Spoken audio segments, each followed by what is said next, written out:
Good morning, everyone.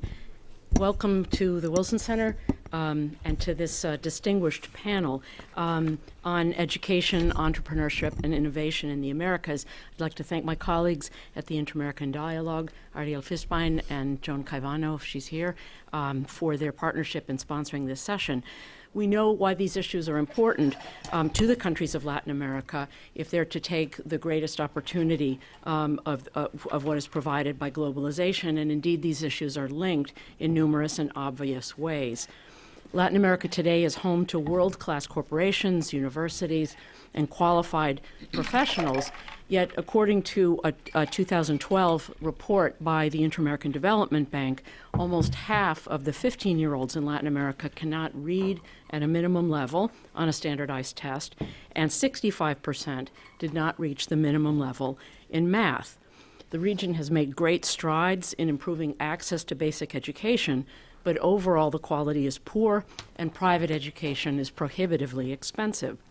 The student movement in Chile, as we know, having read the headlines over the last few years, has put this issue squarely on the agenda for its own country and indeed for the entire region. The ambassadors that we welcome here today represent the United States in Honduras, Nicaragua, Paraguay, and Uruguay. These countries have widely divergent experiences in grappling with the challenges of education, entrepreneurship, and innovation. From Uruguay, which has pioneered the program of one laptop per child under the previous administration of President Tabaré Vázquez, to Honduras with some of the greatest challenges and deficits in this area. Our focus at the Wilson Center has been primarily on innovation policy, and I know that Ariel will speak more later about the dialogue's work on education reform. Since 2011, our Brazil Institute has conducted 3 congressional study missions on innovation with the participation of more than 30 members of Brazil's Chamber of Deputies and the Federal Senate.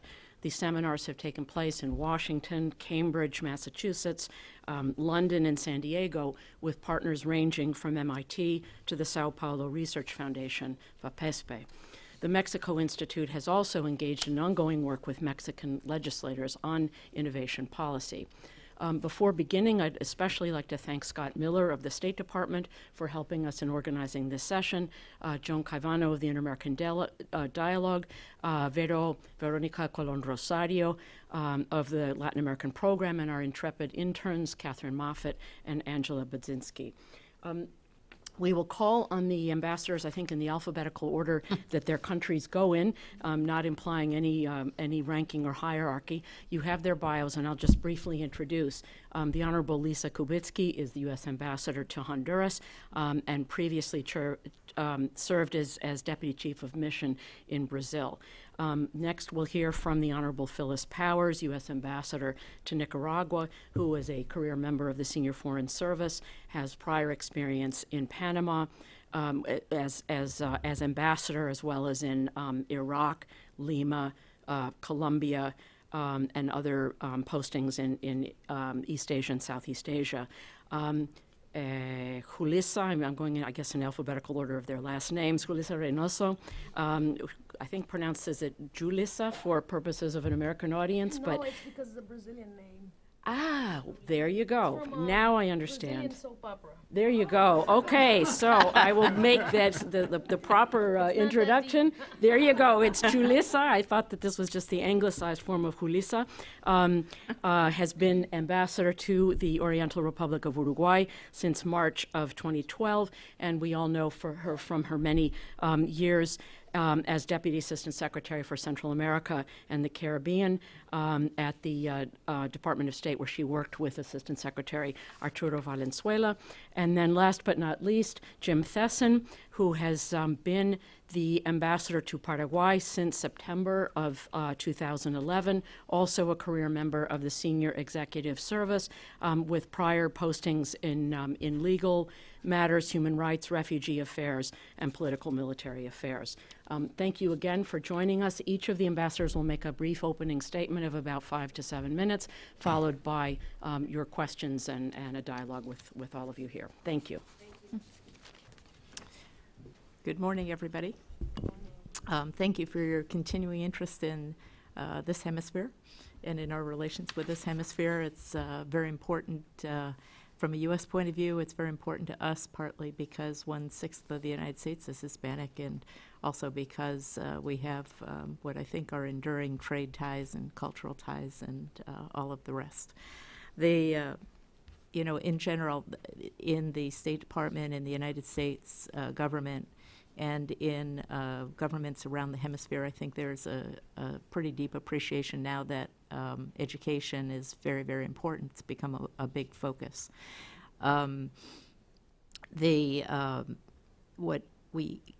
What you see throughout the hemisphere, you'll see it amongst our 4 countries today, is an emphasis on education, an emphasis on jobs, trying to get greater prosperity, an emphasis on social inclusion, trying to bring in women, so on, and marginalized groups of whatever type. And so there are different wrinkles of that in the different countries. For the countries, not especially those represented here, but for the countries with large middle classes where people there are a large number of people who speak English. We are promoting a program called 100,000 Strong, and that is to try to increase the number of students from the hemisphere studying, from the rest of the hemisphere studying in the United States, and from the United States studying in the rest of the hemisphere, because it's always an eye-opening experience that helps people move forward better in the future. In Honduras, where I am, the context is a little different. There's a lot of work to do before you can send massive numbers of students to the States, although we are still trying. And if any of you are from universities or companies, please see me later. Maybe there's a way to do this. Something like 2/3 of Hondurans are below the poverty line, and almost half of those live on less than $1.25 a day. Most of those people are poorly educated. I think the official average is something like 6th grade, but the school day is only 3 hours, and the 6th grade education is not what it is in the United States. Also, most of the people are young, below 24. Below 24, almost 60% of the population.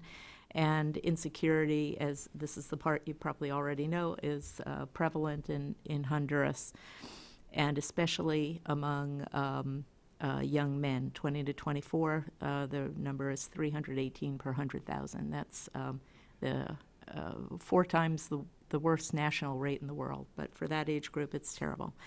So what does that mean for what we're doing? It means that we have focused very heavily on the poorest of the poor and on youth in the most violent areas. So a lot of urban youth in bad neighborhoods. And we've also focused on marginalized groups. And part of the reason we do it is because these are the groups that frequently get overlooked. And part of it is because in Honduras, education, entrepreneurship, innovation is related to the security situation. When people have no skills and no options, some of them resort to crime, and we're trying to avoid that. Or some of them become susceptible to joining gangs. We're trying to avoid that. So what are the kinds of things we do? In education per se, we're helping a lot of kids finish school by alternative forms of education, but they get a degree, whether that's primary school, middle school, or high school. We do lots and lots of job training in every different way you can imagine. Sometimes we work with companies and bring in programs that they support. So that kids who have finished high school get job skills. Sometimes we're starting a program of apprenticeships in masonry so that kids, after they do the apprenticeship, can get a job in that. For kids starting at age, 8 maybe, we have these outreach centers. They're like community centers in the worst neighborhoods. It's a way for kids to get off the street, and while they're inside a nice, safe center, they have a chance to play, and they also have a chance to learn either basic education skills or job skills. And then in almost every program that we have, for example, we have a big program called Pro Parque to help preserve the environment of Honduras, but also make the parks accessible to people. We're creating jobs in that way. So it's education and jobs. That's the focus. For entrepreneurship, in particular, we have a small program with high schoolers where they have to design a business project and compete, and then they win. Some of those projects of the winners are sustainable. They've succeeded. For women, we have programs like Vital Voices, which you may know was started originally as a concept by Hillary Clinton. It's going great in Honduras with business women mentoring business women. The government, last sentence, the government is also contributing very heavily to job creation and education now in a lot of new programs that it's just started. Okay. All righty. Well, thank you for having us here today. Nicaragua, slightly different from Honduras, but still has some of the same challenges. The Nicaraguan government, the private sector, civil society all recognize a need to reform the education system in Nicaragua, and there is a move afoot to include assistance from the World Bank on that. In the meantime, what can we all be doing? And private sector is doing what they can in bits and pieces. They pick a school to try to help raise the level of education, bring in computers, English language training and such.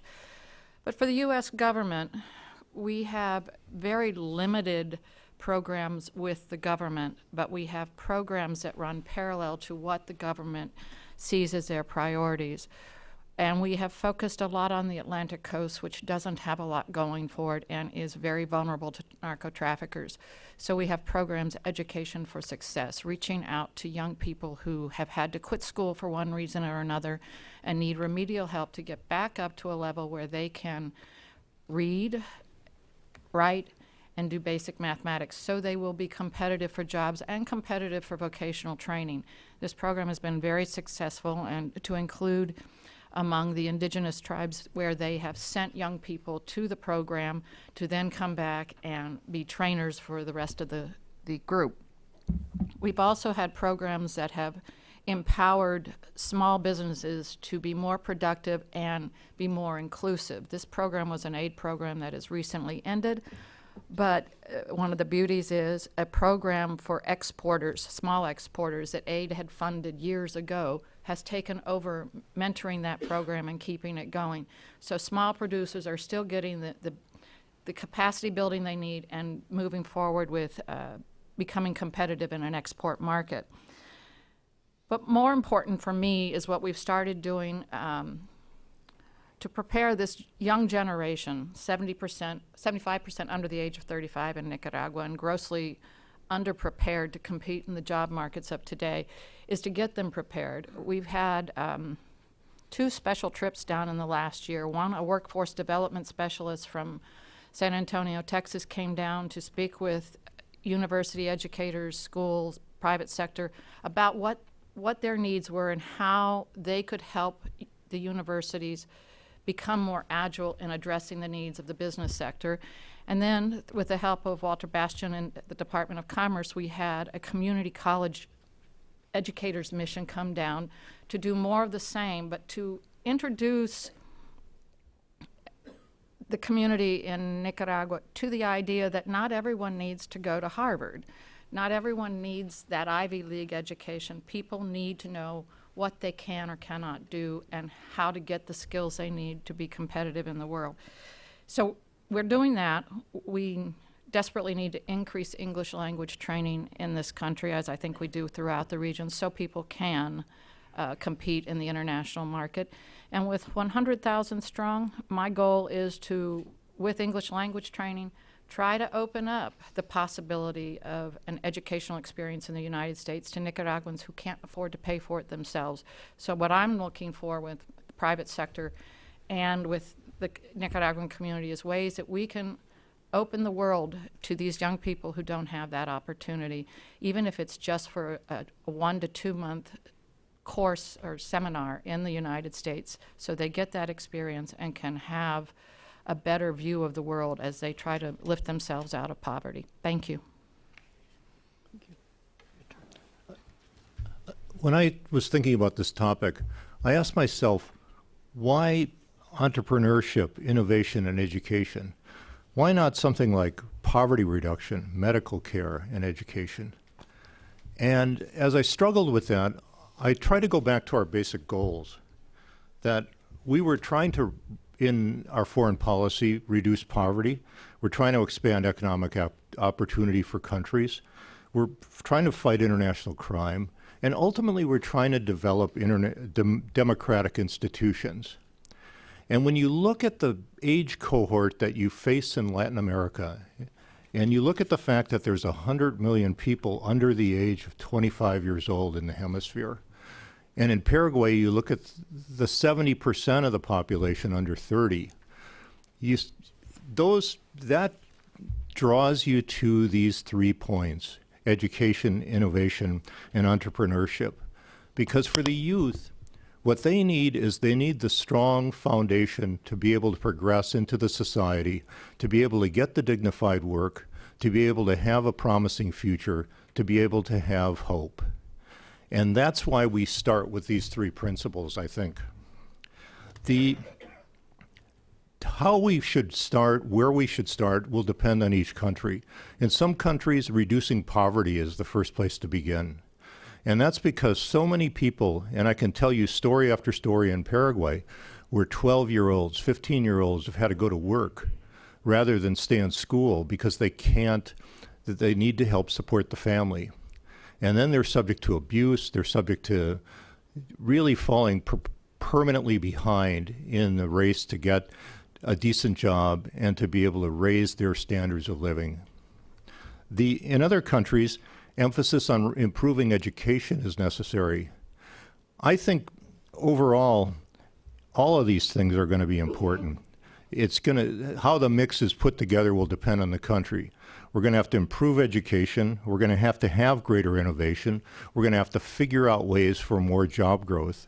We're going to have to reduce poverty. We're going to have to find niche markets for products so that when people start innovating, they're able to find jobs that they can actually be competitive with in the world market. Because a small enterprise is not going to be competitive in many of the markets that are out there. And we're going to have microfinancing for people. Right now, a lot of people suffer for lack of financing in their ability to innovate and their ability to be entrepreneurs. Now, let's look specifically at education. The reality is the United States government does not have a lot of money to get into this market. We can't go out and we can't restructure school systems in a country like Paraguay, even with its 6 million people. So we have to use our voice and our presence in effective ways, and we have to use the tools we have as multipliers. There is no doubt in my mind, and I think you'll hear this as well in the themes of the other 3 ambassadors, that primary and secondary education is someplace where we have to play, even though it's highly politicized, highly corrupt, and something that's going to be a long-term project at best. But if we're not out there advocating for primary school education, better public schools and the like, we will fail in Latin America. We also, at the same time, have to use our professional educators that come down on fellowships, and we have to use it to train the teachers. And that's what the English language scholarships we're using as ways to try to multiply, because once you get poor people who know English in a country like Paraguay, they have a guaranteed job and they have a guaranteed step into the next social class. We're using our youth ambassadors to give them some taste of the United States, and from that taste to come back and say, hey, there is a better way, let's try to follow it. And Fulbright scholars in the 100,000 strong for those who have the education background to do that. In Paraguay, that is solely people who went to private schools. I don't think we've found anybody in public school who can meet the standards of an American education, at least in my time, in the last 2.5 years. So I'll stop there and let others talk about entrepreneurship, but I think you can run through a similar list of things in entrepreneurship.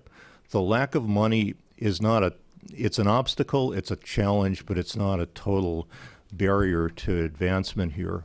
But it's something we have to face seriously in an environment where the U.S. government is woefully underfunded in our efforts in diplomacy, in our efforts to support the kinds of things that, quite frankly, advance U.S. interests. Because at the end of the day, if this country is peaceful, if this country is satisfied with democracy, if this country has youth who see hope and who contribute to solving the world's problems, that is greatly in our interest, and it's an investment well made. Thank you. Thank you. Just quickly, thank you to the Inter-American Dialogue and the Wilson Center for organizing this event. I'll be hopefully briefer than 5 minutes. I think the objective is to look at the connection between the three themes: education, entrepreneurship, and innovation. And the principle being that education leads to entrepreneurship, and entrepreneurship leads to innovation. So the foundation of the whole effort is really to focus on education. In the case of Uruguay, which I'm blessed to be able to currently serve in, it has historically been very cutting edge especially in the context of Latin America, with respect to these three issues and these three goals. Uruguay is one of the fastest growing economies in Latin America. It has sustained an average of 5% growth per year, and the IMF has considered its economy as remarkable by global standards. It has been able to arguably make progress in a very inclusive way, being one of the most egalitarian countries in the region, in the continent. And by certain standards, it's more inclusive than the United States. However, it does and is facing challenges similar to other countries in the region, specifically in the context of these three themes that we are addressing today: education, entrepreneurship, and innovation. With respect to education, Uruguay youth, and again I focus on the young people primarily in the high school age bracket. The indicators have shown that about 40% or so of young people are not meeting international standards of PISA tests, which are seen as the kind of the benchmark for a lot of education achievement. That is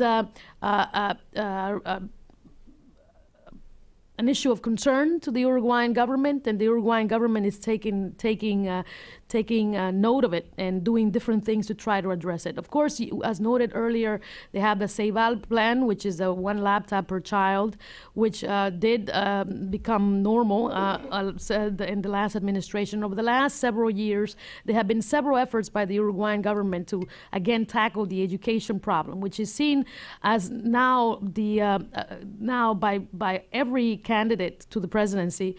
Note this is an election year, as a point of crisis in Uruguay, and a challenge to Uruguayan democracy and sustainability.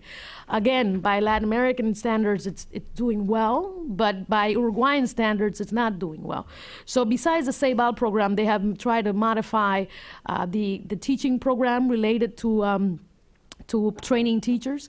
They've tried to start different initiatives for moving forward with reform of the public school system, but they are facing challenges within the system itself, particularly with the union. All right. So what do we do about it? What is the United States trying to do to help Uruguay in this effort, as we ourselves in the United States face similar challenges with public education? Besides providing scholarships to young people to study English, which obviously is fundamental in order to be competitive, we have been in conversations with Uruguayan education authorities to share best practices in terms of our own reforms in the United States, particularly in public school systems in major urban areas, to provide them with different frameworks for reform with respect to tracking achievement and accountability, and working with Plan Ceibal to ensure that it is a tool for ensuring educational learning as opposed to just learning how to use a laptop, which is not sufficient to sustain a country. So those are some of the things we're doing in terms of the education in the education realm. I agree with my colleagues that universities, it's important to push Uruguayans, especially those who do well to study in the United States, and we hope we're promoting it through 100,000 Strong. But the real challenge for most of these countries, including Uruguay, is in the primary and secondary stage. That is where kids are dropping out. They're dropping out and they're going off and not doing much. They're essentially, a lot of them are without work and without having sufficient skill set to do anything useful. So the problem is that it creates a pool of people to go into criminal activity, which we've seen in many parts of Latin America. The Uruguayan government, however, and Uruguayan society is really doing a lot to try to deal with this problem, both tackling the institutional crisis, but also creating alternatives, including a rising number of charter schools that have emerged, free public charter schools that have emerged in Uruguay to try to manage this problem set. I can go on and on about the other consequences of the education challenge that it exists in Uruguay, including that it poses problems, again, because education leads to entrepreneurship. We have, if you poll Uruguay, you have a significant number of the population that thinks entrepreneurship is a wonderful idea. But you also do not have sufficient individuals willing to take that challenge because it's very risk prone. And so, and a lot of individuals that don't have the skill set to really go on their own. Again, the Uruguayan authorities are trying to manage and engage with this issue. So the Uruguayans have set up different centers for innovation. Right, so if you have a great idea, the Uruguayans will give you cash, $25,000, $40,000 in incubator money to come up to try to nurture this project. It's a great way of doing things, and for the most part, you have seen great results. But again, because they have an education problem as the base, you don't have enough pool, especially a pool of people that is really inclusive and diverse and representative of the entire country. I told you I wasn't going to speak more than 5 minutes, but I guess I don't know my own mind, so I have spoken 5 minutes. So I am happy to take questions and open this for a conversation. Thank you very much. Thank you very much. Good morning to everyone. I'm really happy that we're having this conversation today. It seems that education and education reform is really a key strategic issue that the Latin America region is facing today. A few weeks ago, I was in Nicaragua and I was speaking to the Consejo Superior de la Empresa Privada. This is the umbrella organization for the private business. And I told them that there is no, in the current world, there is no economic competitiveness without education competitiveness. And that seemed to call their attention to the drama of low quality education. So I would like to invite us to the same way, using the analogy of economic competitiveness and education, the same way we talk about investment climate as the conditions, whether the conditions are there for private sector investment, we could talk about education climate. And as I would like to hear from you, your perspective, to what extent the education climate in the countries that you serve, in terms of the attitudes of government, civil society, the business community, are adequate to actually have the transformation that is needed to improve quality of education. Perhaps before we open up for questions, you want to take on this challenge and give a little bit of more of a political assessment of whether the conditions are present in the countries that you serve for that kind of engagement and reform. Ariel, if I could just add a footnote to that. Julissa mentioned in passing the question of unions, or someone, I think maybe it was Ambassador Thesson who mentioned also, corruption in education unions. And I was wondering, this is not a sort of union bashing kind of question, but to what extent teachers' unions are partners or obstacles to improving quality of education, and what can be done to increase the likelihood that they will be partners in this effort. Let me put a footnote on that. Corruption in education, I do not want to equate that necessarily with corruption in unions. There may or may not be, but in so much of it is in the procurement area right now in Paraguay, where they've had a lot of trouble with trying to manage additional money for infrastructure, where the infrastructure is so bad, and allegations of corruption have followed the money there. But on the question of unions, I think there are 3 unions in Paraguay, 3 teachers' unions who are the biggest unions. I think the challenge there is, as they try to set standards for allocating time. In Paraguay, in the United States, there's 9 month, or there's 10-month, 11-month, and 12-month employees in the education system. In Paraguay, they're all 13-month employees. They get the Christmas bonus and they get the 12-month pay. And during 3 of those months, the 3 vacation months, there's no requirement to go to school. And so the teachers don't get the kind of continuing education I think they need. There's also, fundamentally, one of the problems in Latin America, or clearly in Paraguay anyways, and I think this is not uncommon in other countries, is that people are not taught enough analytical thinking. The IDB did a study recently on math and science and concluded that in Paraguay that was a big problem, that the teachers were teaching to the book, they were just writing on the board and the like, and they were trying hard. These were teachers who were they were on camera when this was happening, so they were putting on their best performance. But the way they were teaching people how to think was not conducive to better math and science results. So I think the problem with teachers is more, they're very willing people who want to do right by the kids, but I think they need to have the kind of training which is a complete re-engineering of the way you teach. So, yes, please go ahead. So on the union point, I was a kid who, his mother's a teacher, and I'm a big fan of teachers' unions, so just for the record. But I, in the case of most corporations that have been organized in response to a certain system. And I worked for the New York City Public School Systems as Deputy Chief for Accountability for over a year. And one of my biggest challenges was dealing with and managing and engaging the union in New York. So this is not an Uruguay-specific problem.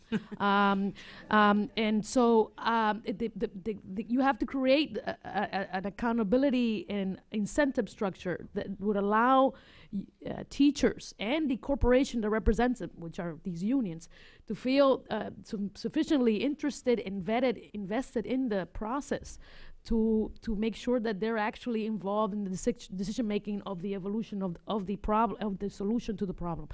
That is a very kind of broad statement to say that the teachers union in Uruguay, as far as I can tell, has not, I think, had the opportunity to really be involved in a comprehensive discussion about what their role is in keeping up with the education challenges and the opportunities that are in Uruguay. That's been my observation. You will have all types of people in all these types of corporations, including in the unions. I'm not saying everyone is there for the best interest of the child, but I would imagine that most teachers do it because they care about teaching and kids. The teachers union in Uruguay in particular have seen the teachers a dramatic increase in salary and wages, which is very, very positive, right? But there has to be accompanied by training, right? And a whole level of accompaniment and support that perhaps at this point they're not getting. Let me try to insist on this point about whether we have the coalitions for change are there, whether the education climate is sufficiently progressive to actually move in the direction of improving quality.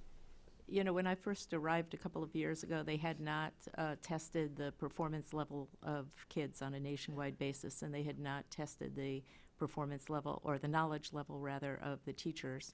And with some help from us, they have done both those things in the last couple of years, and they found that both were substandard, with the great majority getting grades of between 60 and 80 out of 100, for example. Before my time, a few years before my time, there had been a big effort to work with the unions.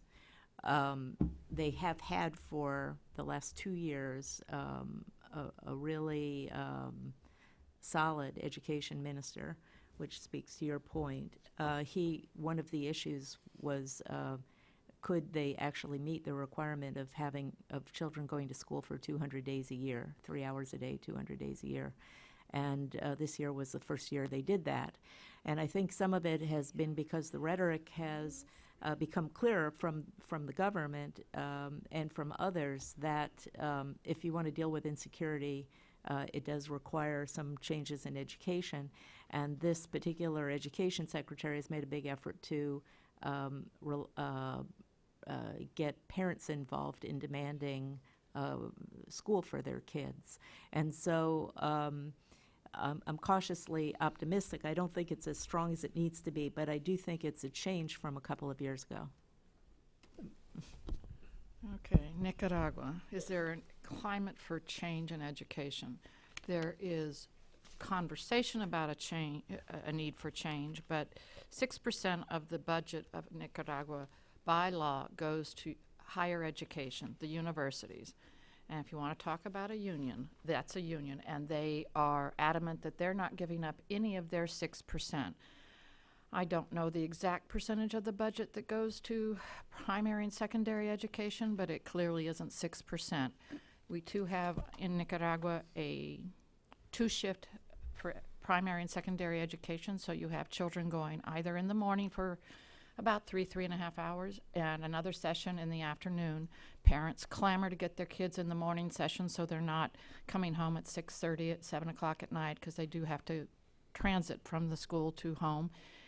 And with the current government, there are many occasions when schools are closed for various activities, to include Barcelona, Madrid soccer games, football, which takes away from education.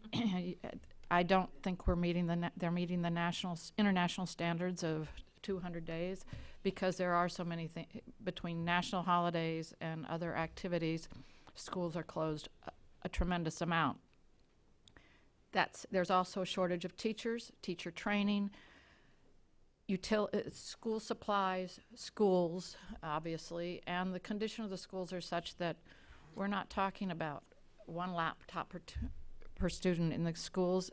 We're lucky if you walk into a public school and see a computer lab. They're trying, but it is a country with limited budget, and when most of it goes to the universities, it's not where it needs to be. So COSEP and the rest of the private sector are talking about the need for education and better education, but I haven't seen yet among the private sector and the civil society a real coalescence of what they can do to contribute to it and move it forward, so that the government has the backup that they need as they deal with the budgetary issues to move forward on reform.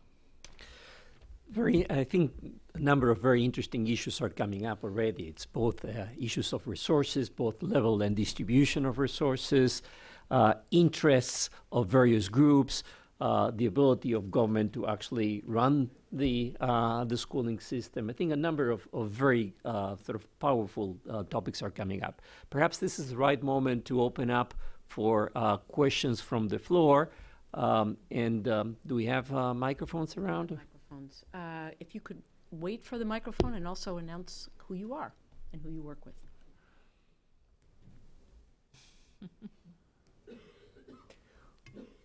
Okay, so let's start over there, the gentleman, and I'll come to you.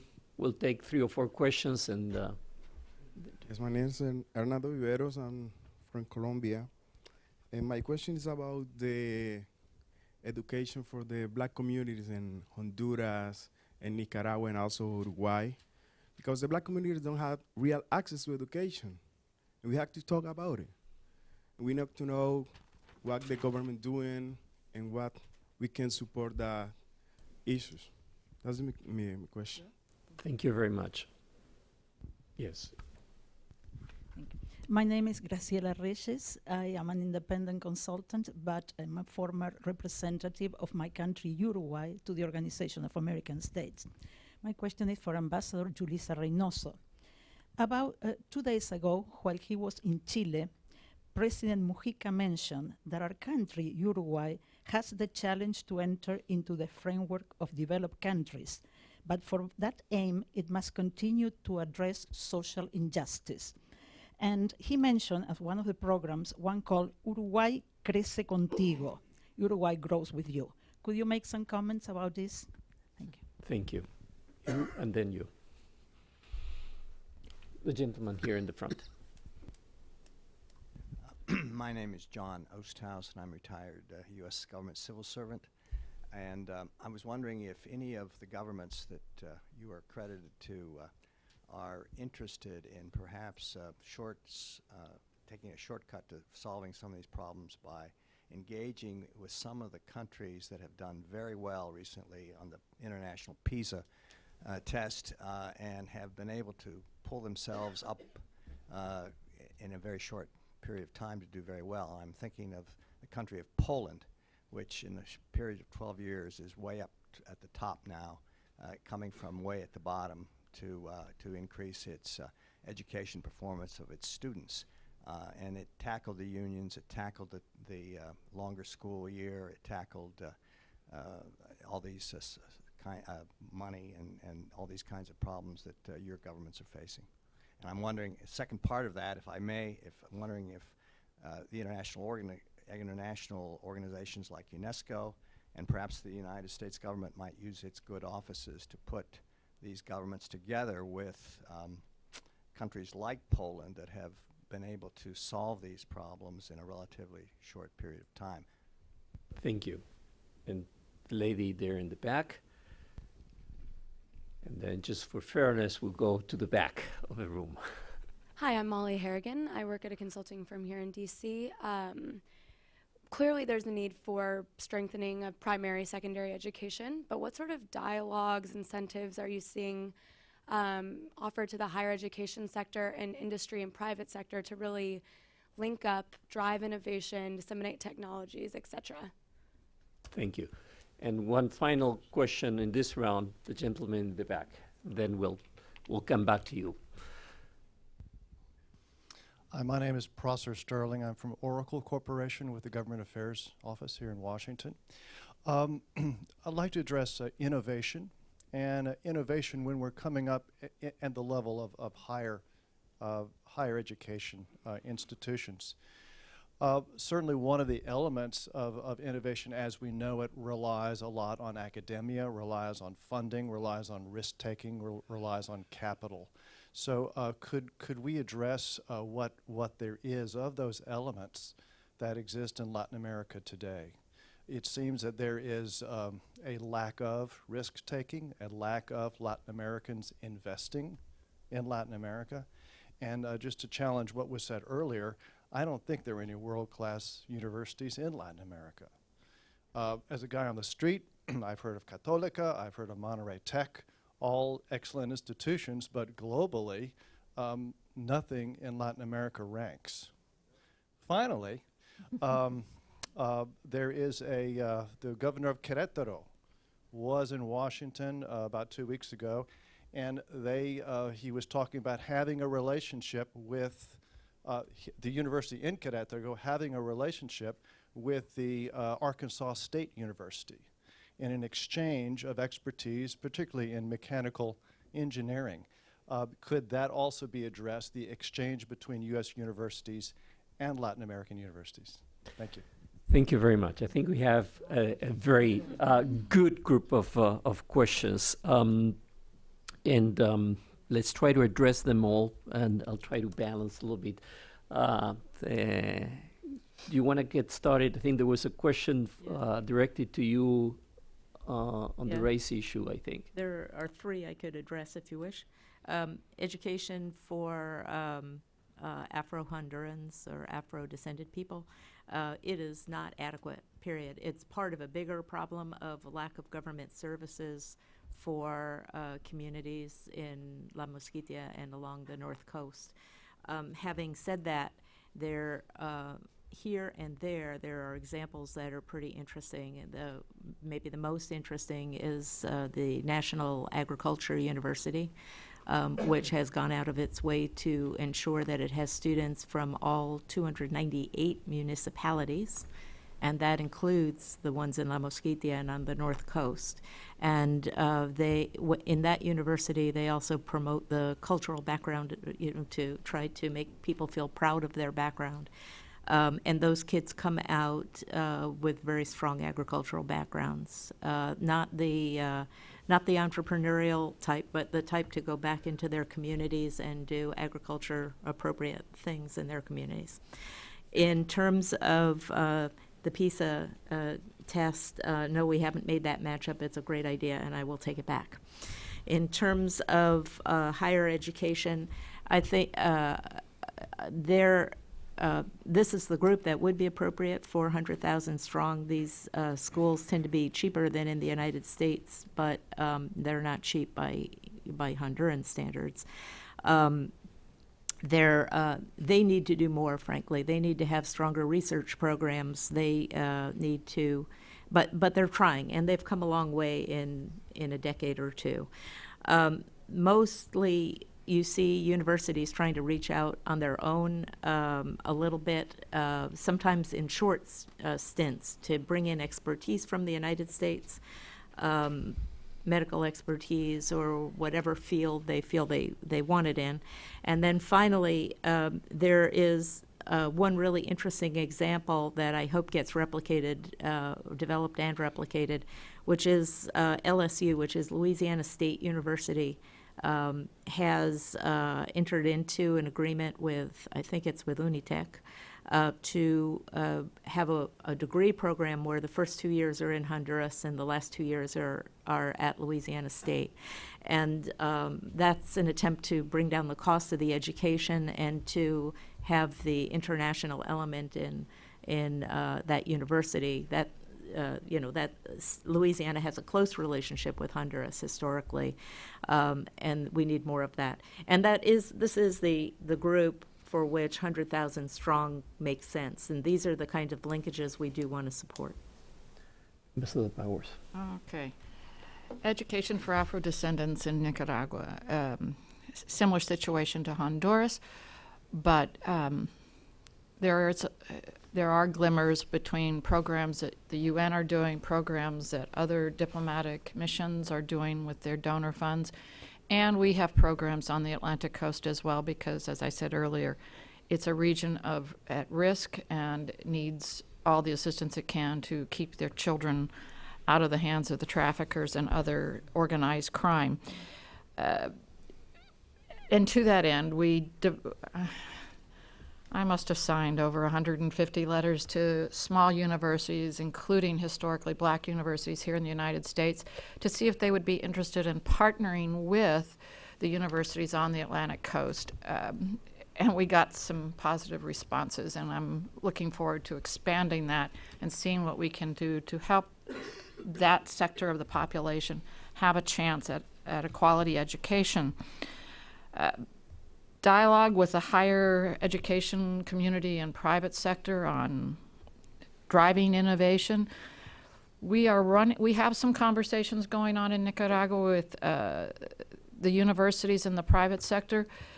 First and foremost, we were looking at them to see if they could figure out a way that we could expand the pool of young people who would be able to take advantage of getting to the United States for an education, but also just getting them to talk to each other and start moving forward on a wide variety of issues that they both recognize need attention and haven't had the attention yet. So hopefully it'll lead to innovation, but it hasn't yet. the idea of the Grand Canal has pushed some of the universities in Nicaragua to reassess where they're emphasizing their course material, and they are looking at more technical courses, more engineering, more science and mathematics, but they have a real problem with students passing the entrance exam in these areas, and they are really at a loss. They've done a lot of remedial stuff over the last year, but again, it was less than 4% of those applying for the test to be in the engineering and science fields to pass the test. So it's an issue that they're looking at, which comes back to primary and secondary education. There isn't a lot of risk-taking in the universities. They don't have the capital, and no, people aren't investing. So if we can't find universities that are willing to do exchanges with these universities in Nicaragua, I don't think we'll see much going on. And there's not yet critical mass for universities in the United States to look at Nicaragua, so we'll have to continue working on that. Thank you. Couple of things. Let me start with the innovation point, or stay at the innovation point. I think that with respect to to be an incubator for innovation, I think you need two things that is lacking, at least in Paraguay, and that's financing and a university system that teaches critical thinking. I think when I talk to the Fulbright scholars when they come back from the United States, I ask them, what was different in your master's education in the United States from your undergrad education in Paraguay? And they talk directly to the critical thinking point. We're asked to think in the United States. We were asked to memorize in Paraguay. And so when you start with that kind of base, and when you've been a country that's only exported commodities, raw materials like soy and beef and things like that, you don't have the culture of exporting finished goods where you have to compete on the world market. So they don't have that driver either to push them to innovation. What we've tried to do in Paraguay is work with the people who are small farmers and the like, and to teach them what we call value chain, how to produce the good correctly, how to have a marketable banana or a marketable tomato, and then how to move it to market so that how to transport it, how to compete, how to be competitive with the products from Central America and, let's say, Ecuador and places like that. And we've also tried to work with a group called Fundación Paraguaya, which works not only in Paraguay but also in Tanzania with a microfinancing project where they, with about $500,000 from us and then $1 million from their own resources, they've been able to get something like 18,000 families out of poverty over the course of 3 years by developing niche products, financing enterprises, then teaching people how to do it, and finding the niche products that they can do it for. For example, putting new faces on broken iPads or broken iPhones when the screen cracks, or selling glasses, the kind of things that you would get at CVS or Safeway or places like that, and finding those kinds of niche products in Paraguay first and then in the region, and be able to be competitive. And now, at some point, these smaller producers grow. For example, a lot of the dog chews that your dog is eating here in the United States come from Paraguay, and they're produced with animal products and then shipped up here. So you do have these things that start growing, but I think it's still a work in progress. Okay, so let me just quickly address some of the questions on the Black community in Uruguay. Uruguay is, I believe, the only country, if not one or two only countries that actually passed an affirmative action law to take affirmative measures to integrate the Afro-Uruguayan community in public institutions, and also to promote greater access to public education. That happened last year. So it's very much a new initiative, and we have to see the results. It is obvious that Afro-Uruguayans are not performing as well as their non-Afro-Uruguayans are. That is something that you will see throughout the hemisphere, including the United States. And the question is, what can we do about it? So the embassy is very committed to ensure that we are integrated Afro-Uruguayans in all our programs, from Fulbright to a lot of the access grants to study English are Afro-Uruguayans. That's something that I personally care a lot about, given the way I look. There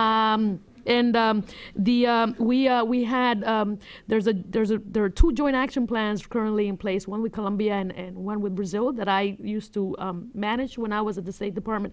And the goal is to try to see if we can do something similar, but not as elaborate because of resources of the State Department with Uruguay. So it's something that we're working on, and the Uruguayan government is also working on, but obviously we have to see the results, and the results are not yet there. On the question about President Mujica's comments on social injustice, one of the great things about President Mujica, and if you ever hear him or see him, or you will notice that he is very different from the rest of the Latin American leaders that have come around the continent, for the better, in my point of view, that he's very honest, and he understands that there are challenges to his country's growth and sustainability, and social injustice is one of them, and he sees social injustice incorporating these education challenges and opportunities for all people as being fundamentally a problem for Uruguay. And so they have launched this Uruguay Crece Contigo initiative, which has been ongoing and incorporates different opportunities for everything from helping the working class and the poor to have more resources and support from the government, but also promoting reform in education sector. So it is something that is a work in progress. The president himself has noted that he has not done as well as he wanted to when he started his administration in reforming the education system and creating greater equity for young people. I think it's going to fall in the hands of the next president of Uruguay to try to move this forward, especially tackling the reforms that are needed with the system that is education and working with the unions to make it happen. But Uruguay Crece Contigo is one of the initiatives that's trying to be comprehensive in engaging the problem of inequality and injustice. On the PISA idea, it's a great idea, and I will also take it back. I think it would be, I know for a fact that when the PISA results came out, there was a lot of turmoil in Uruguay, including directly or indirectly the removal of the director of secondary education. So I'm sure they're looking at ways to try to get those numbers up. So I will take that idea back. I know they're working with UNESCO already, especially on science education. So that is something that the Uruguayans are working with, and we're going to connect with UNESCO in Uruguay to see if we can do joint science programs together. We have a science camp for young people that we're going to try to make it more broad with the UNESCO support.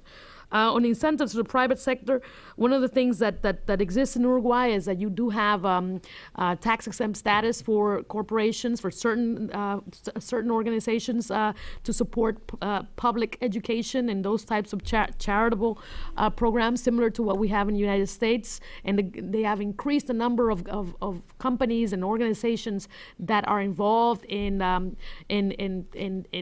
working on education issues as a social corporate responsibility initiative. So I have seen a dramatic increase in the number of corporations that are doing work in education, including a couple of them, mostly Uruguayans, which is very good, starting or helping to start their own charter schools, which is something, it's good and bad, right? Charter schools, it's a complicated issue, but they are interested in helping to see tangible and concrete results. So that's one of the ways people are doing it, because it's, again, very difficult to penetrate the public school system. So they're just finding alternatives. The Oracle point about lack of risk-taking, it is an issue. If you look at the numbers in Uruguay, again, people think that entrepreneurship is fantastic and they all want to innovate, but people are very anti-risk, and that you're going to see that throughout Latin America. It is very interesting because Uruguay is very socially risk-prone, right? If you look at the things they've done over the last couple of years in terms of their changes, from their egalitarian so-called gay marriage to their abortion rules to affirmative action. I mean, they're way out there compared to, and the marijuana initiative, way out there with respect to the whole continent. But when it comes to on the economic side, on the innovation side, that's more of a challenge. So they're very socially entrepreneurial, but they still have to do more in terms of their kind of business entrepreneurship side of things, right? On the exchanges, we have tons of exchange. University exchanges are tons, including we have in the next couple of weeks, month, we have a very robust entrepreneurial program going on with Columbia University. We're going to bring people from the business school down there to do an extensive executive course for young entrepreneurs. So Columbia's university we've been working a lot with, primarily because I am from New York, so that's where I do my thing. And so Columbia is one of them.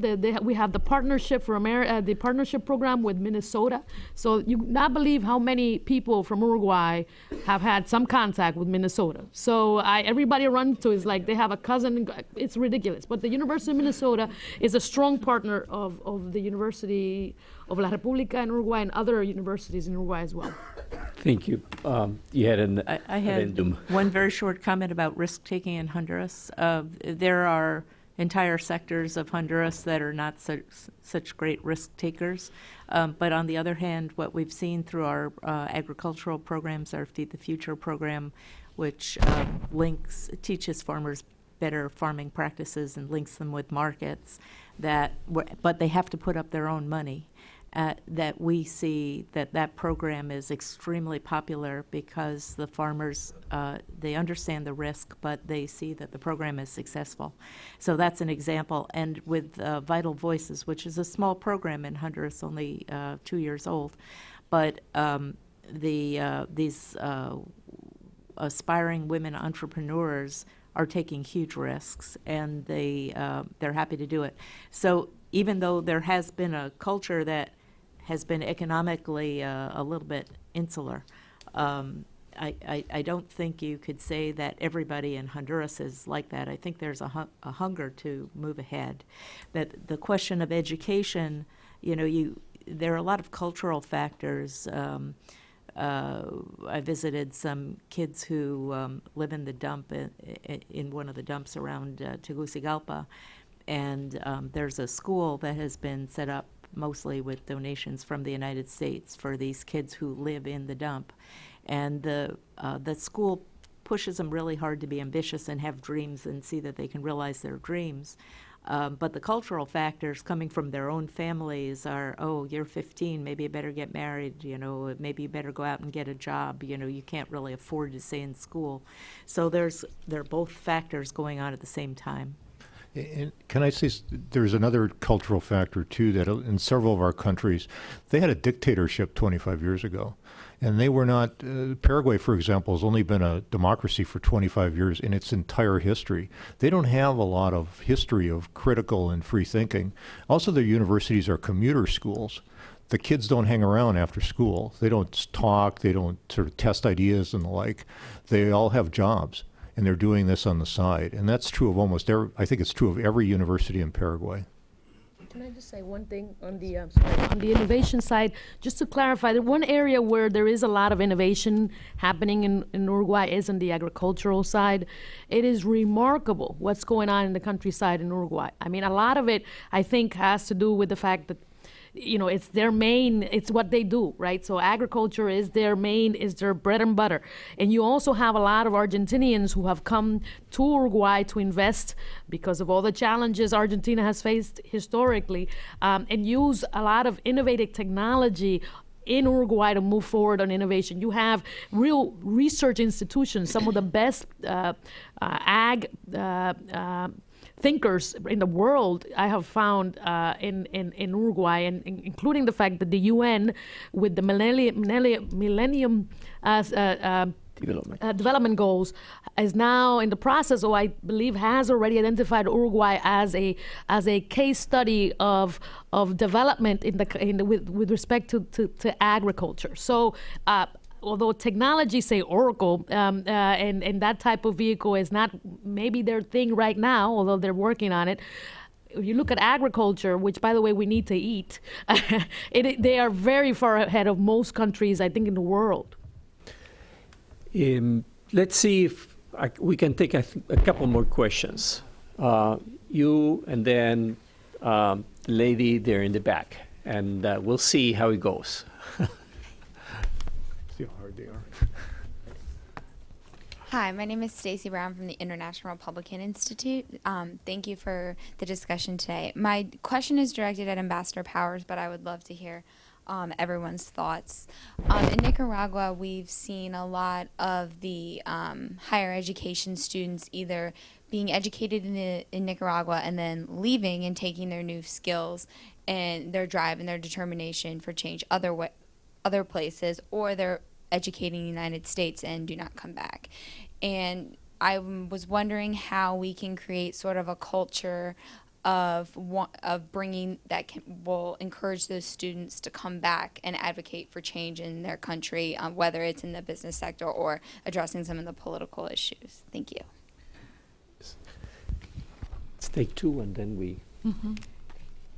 Thank you very much. My name is Victoria Rietig from the Migration Policy Institute. My question happens to be related. Ambassador Kupiski, you spoke about a diaspora project where schools were set up with the financial help of diaspora in the US. I was wondering whether you and also the other members of the panel could speak to other projects where you saw diaspora engagement to increase education and innovation in your respective countries. Thank you. Good. You've been good in keeping the question short, so we can take a couple more. Yes, you. Hi, I'm Jocelyn Cruz. I represent the government of Aruba here in the U.S. Not quite Latin America, Caribbean hybrid. The point is, we have had an issue where we've been trying to promote for our students to study more in the U.S. Of course, it's very expensive, as our students tend to thrive when they come to the U.S. in terms of their results, more so than when they go to the Netherlands, which would be for us a normal and thing to do, as we're part of the Kingdom of the Netherlands. However, we found it very difficult to engage in this because the US system is so vast and broad.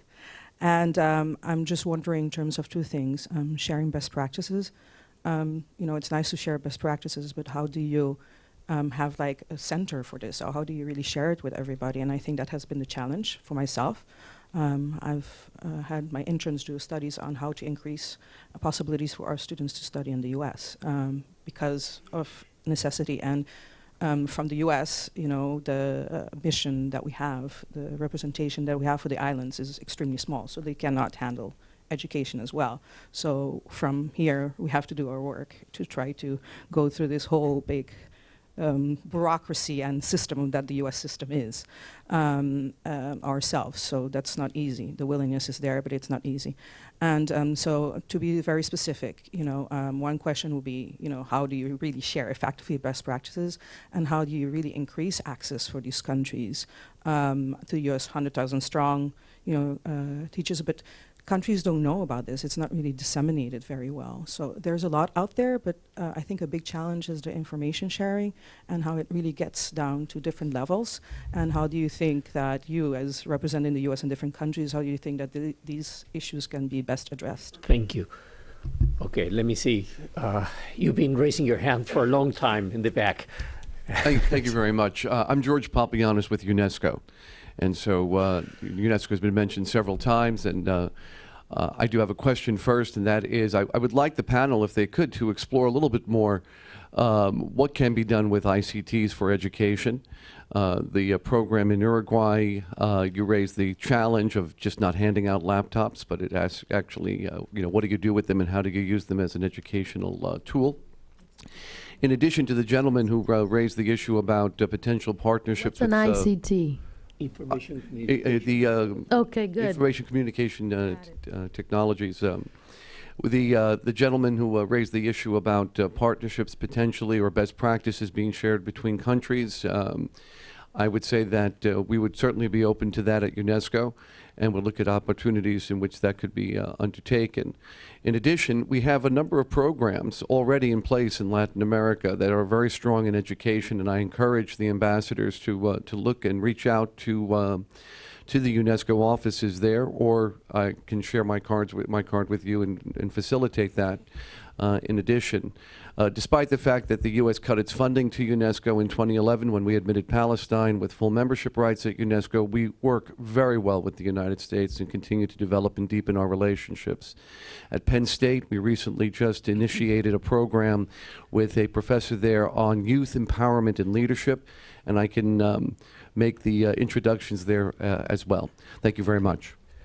Okay, so let's try to respond briefly to the questions so that we stay on time. Right. Students getting educations and then leaving Nicaragua. Actually, we're seeing a little bit different dynamic going on. Elite students or children of parents with sufficient means and get to go to the United States to study, they're coming back because they see the opportunity to prosper working in the businesses that their families have established and starting new businesses. So we are seeing young people coming back after they've had their college education and master's degrees in the United States and elsewhere. Students who have graduated from universities in Nicaragua, some are leaving, yes, because they can't find a job. There is a dearth of engineers, doctors, qualified and well-educated teachers, but there's an overabundance of liberal arts degrees, lawyers, that sort of thing. They don't need any more lawyers in Nicaragua, and they make that very clear. So you've got people who can't find a job because of what they chose to study, and there's still a prejudice about more technical careers in computer science and information technology. But that's changing, and people are starting to do it, and they're staying in the country. And we certainly encourage it because they are the future of this country, so we need to make sure that the youth of Nicaragua stay in place and work for a better country for everyone. On the ICT issue in education, I can tell you, for instance, in Panama, when they've started, over the last 4 years, they've started their education reform, and laptops for every student was a big deal. They could afford to do it themselves without leaning on another foundation. But the first thing they did was they educated the teachers on how to use information technology in the classroom rather than hand out the computers to the students so that they could download from iTunes and do whatever they want to do on YouTube, et cetera. So that is a key. If you can hand out computers, but if you do not teach the students the teachers what they need to do in order to utilize this technology in the classroom, it's an issue. The foundation that is doing 1 lap per child in Nicaragua is indeed training teachers as well so that they can utilize this tool in the classroom, and they're doing quite a good job on it. We work with all of the UN organizations in Nicaragua and try to make sure that we're being value added with our programs, but I'm interested in this Penn State Youth Leadership Program, so I will be talking to you. Thank you. Okay. Diaspora, it has not been a strong source of investment in Honduras. It has been a strong source of sending money that buys basic food and covers basic day-to-day needs in Honduras. And I say that because I had an opportunity to hear what was going on in Mexico, which is a country with a lot more money, and what Mexico has been able to do through homeland associations, for example, is pretty remarkable. But I haven't seen that, where they send money to build hospitals and all sorts of things that communities need. But I haven't seen that, honestly, in Honduras, and I have asked.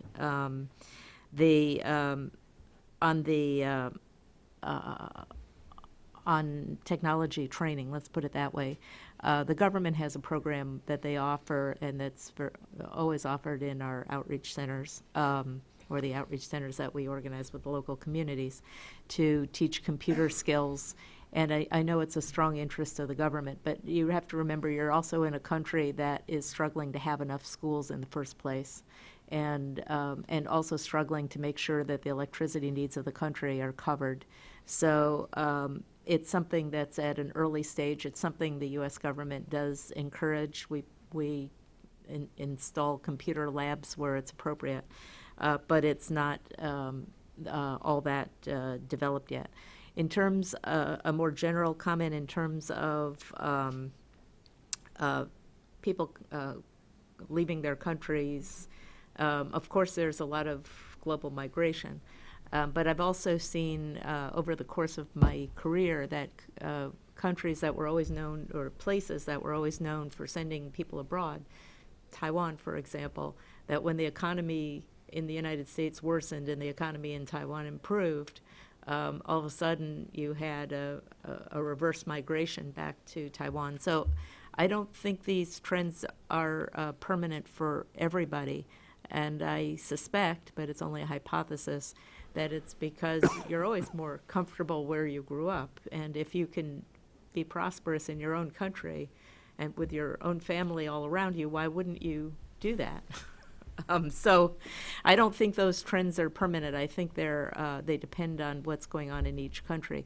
In Honduras right now, there is a lot of outmigration but partly because of the economy, not enough jobs and so on. And in the past, it may be changing now, we'll have to see, but a certain lack of confidence in the economy and the insecurity aspect. But that doesn't have to be the case in 10 years. Thank you. Pardon me if I didn't hear the question correctly, but I thought I heard, what about information sharing in the on studying in the United States? Yeah. I don't know if that's, if this is common in every country. I know we have something called the Education USA, and it's in the Binational Center. In Paraguay, there's 7 locations for this, and it's there's actually an advisor in each of these, along with materials and the ability to get back electronically to the universities, to specific advisors, so people can explore the universities through remote means. And even we do have some university fairs as well, but there's actually an advisor to help you with making sure you take the SAT and all the other necessary tests, whatever I'm a little older than, my children are now 35 and 32, so I've lost a little touch with this, but to make sure that those things all those check boxes are done correctly in the right order.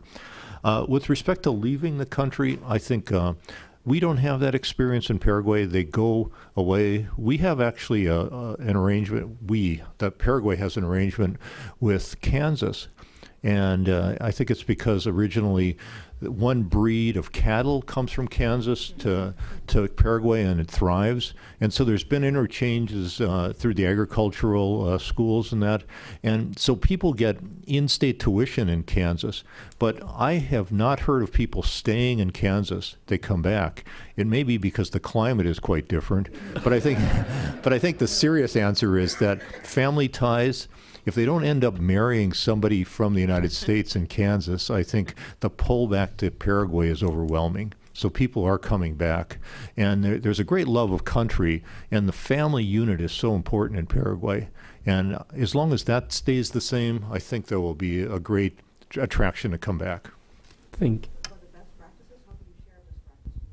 Well, I think there's several countries where this is true, where there's associations. We heard of Minnesota, I think, and I believe somebody mentioned once that we have also an arrangement with Massachusetts on some other matters, and I think as schools now as the population bulge in the United States diminishes, it may be possible to find other state school systems that are willing to give some kind of break.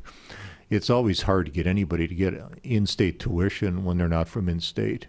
The political environment right now doesn't favor that. So, but it's there's a ton of people who go to Kansas. I never knew they had so many public universities there.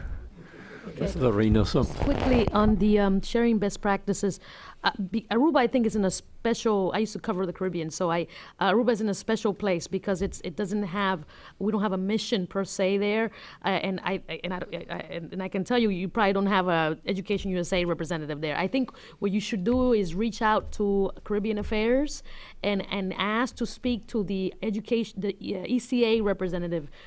Because what it's going to probably likely happen is that you're going to get linked via the Netherlands to your Fulbright commission there, and then go through Aruba.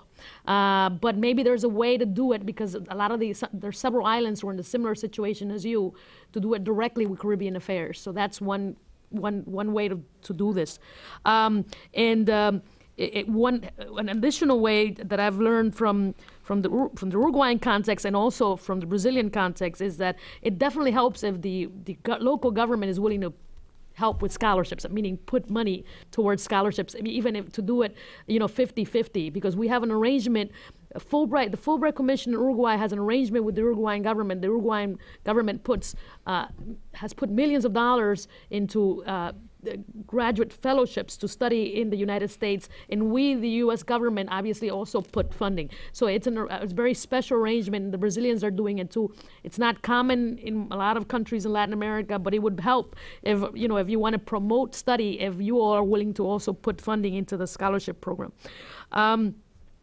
I think that's all I have to say, miraculously. Lisa has a question. One more piece of advice. Don't forget the private sector. Private sector has a need for certain kinds of skills, and they should be willing to send somebody to the States to get those skills. Maybe not for a whole degree program, although sometimes that's the case, but certainly for a shorter amount of time.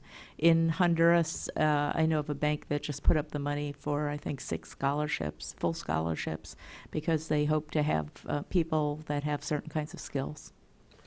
Sorry, I did forget something. On the migration and not returning question, in the case of Uruguay, you actually have people coming back, especially from Spain. So you have very little, with part of the Fulbright scholarships, the condition to get Fulbright, you have to come back to your home country. So that's already included in the agreement that you sign. But in addition, you have a lot of folks actually returning, given the progress of the economy in Uruguay. So you have a lot of reverse migration at this point. Okay. Can I say one thing? This is not about helping the foreign country. This is about helping all of us, both the host country in which I'm in and also the United States, and for that matter, the world. Because the more we can give the youth the hope for the future, the more we can invest in the kind of advancement, the kind of ability to produce, the ability to be in a position to solve problems, the more we can deal with the great challenges we face in the world, whether it's cyber terrorism, whether it's climate change, whatever. And the more we can have a world economy that trades freely and openly, and have people believe that democracy and government can work for them instead of work against them. And that's going to create peace and security in this world. Great ending. Very good comment. We need to bring this session to closure. I want to attempt to summarize what was, in fact, a very rich discussion. And I think while we all recognize that indeed the challenges will be solved essentially through local efforts in each of the countries, I heard at least 2 areas in which international cooperation or an international approach or a regional approach could play an important role. One has to do with the ways of supporting what I called earlier coalitions for change. So whether it's through information or through other means, to what extent the U.S. and the region as a whole can find ways of leveraging efforts that are happening in one place to support other places and do a little bit of coalition building in that sense. The second area in which international cooperation or international approach, I think, has quite a bit of power, and it came up in many of the questions, has to do in the whole area of higher education, where particularly in countries that are small in relative terms, or in absolute terms, actually, the possibility or the range of possibilities in terms of having world-class universities in each of these countries is rather limited. So in that sense, a more regional perspective, including through more formal agreements with the U.S. University systems, could have quite a bit of potential. So I think those are some ideas that I take home with me today. So thank you very much, Cindy, for hosting us today. And thanks to all of you.